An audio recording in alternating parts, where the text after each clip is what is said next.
Hello, my name is Veronica, and this is my Girl Scout Gold Award on We Are Responsible.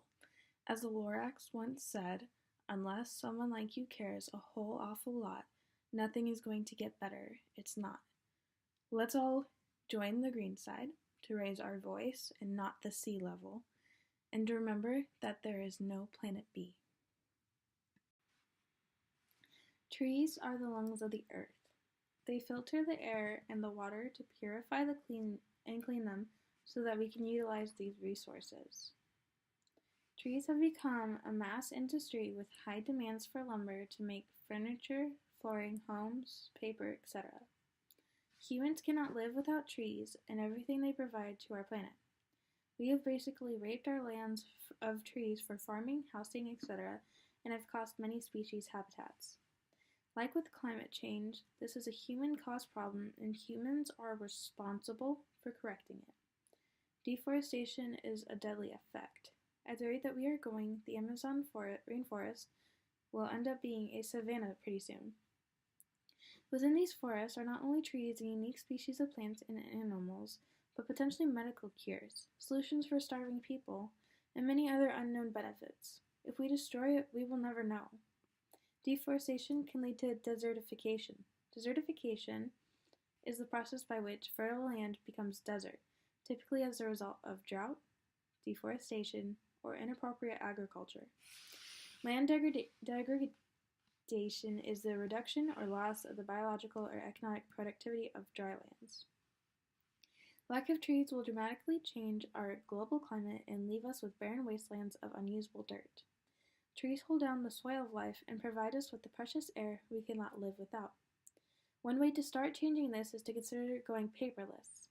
When I researched it online, I found that one tree makes 16.67 reams of copy paper, which is equivalent to 8,333.3 sheets, and one ream uses 6% of a tree. This means that it would take about 12 trees to make that newsprint that is sitting on your coffee table.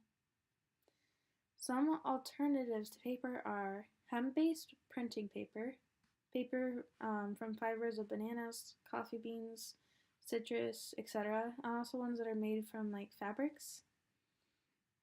Also, while I was touring UCLA, I came across a Decomposition Notebook, and if you can read, it says that it's 100% post-consumer waste recycled pages, and that it is printed on soy-based ink. It's a regular notebook. They have them in all different sizes. I picked the small one, and they have regular notebooks, so instead of buying the ones that you find at Staples or that with new paper made from virgin resources, you can instead use one that's made completely from recycled ones. We can also use computers more in programs such as Google Docs or Microsoft Word to write instead of using papers and notebooks. There are many other ways that we can go paperless. For more, try researching them on your own. My high school is actually considered a high-tech high school, and in it we use a minimalistic amount of paper. We only really use paper for classes such as math, or foreign language, or physics and chemistry. The rest of our information is online, so that means our textbooks, our worksheets, our quizzes, our exams, our tests, our homework, everything, it's all online. We use Google Chromebooks that are handed to us by the school. I actually have mine down here. Sorry about that, my computer fell.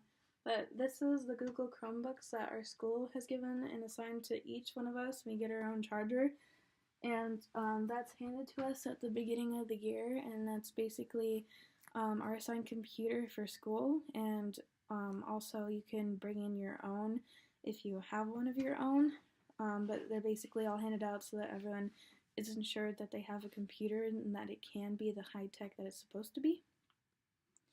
My college courses that I'm taking through Oregon State eCampus, they're also completely online, and they're in the same format as my high school ones. So both my high school and my college courses use a thing called campus or blended learning. And it has our homework, our quizzes, our tests, lectures, everything. It's all online. So instead of using notebooks and index cards, I would go for Google Docs for notes, homeworks, research papers, etc. And then I would use like an online flashcard website for studying. Starbucks also does this thing. I think I mentioned this before, but I feel like it should be in this spot as well.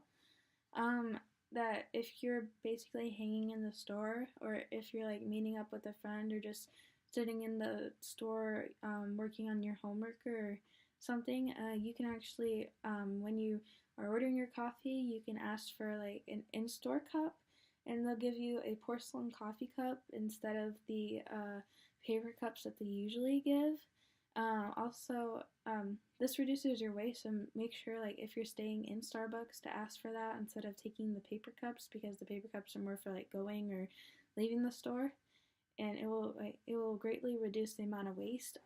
Also, Starbucks cups, their cup holders, the bags that they give in pastries, their napkins, sorry, etc. They're all anywhere from 10% to 85% post-consumer waste, and they're all able to be recycled.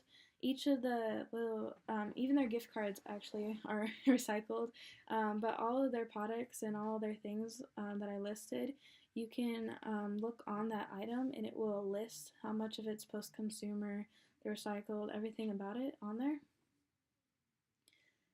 So I want to leave off with go out and hug a tree today, because those are the giver of lives, and that's what sustains us and enables us to continue on with sustainability. So I know this video is short, but it's because it was only talking about paperless. I know you can look up other ways for going paperless online, but the main ones are what I talked about in this video.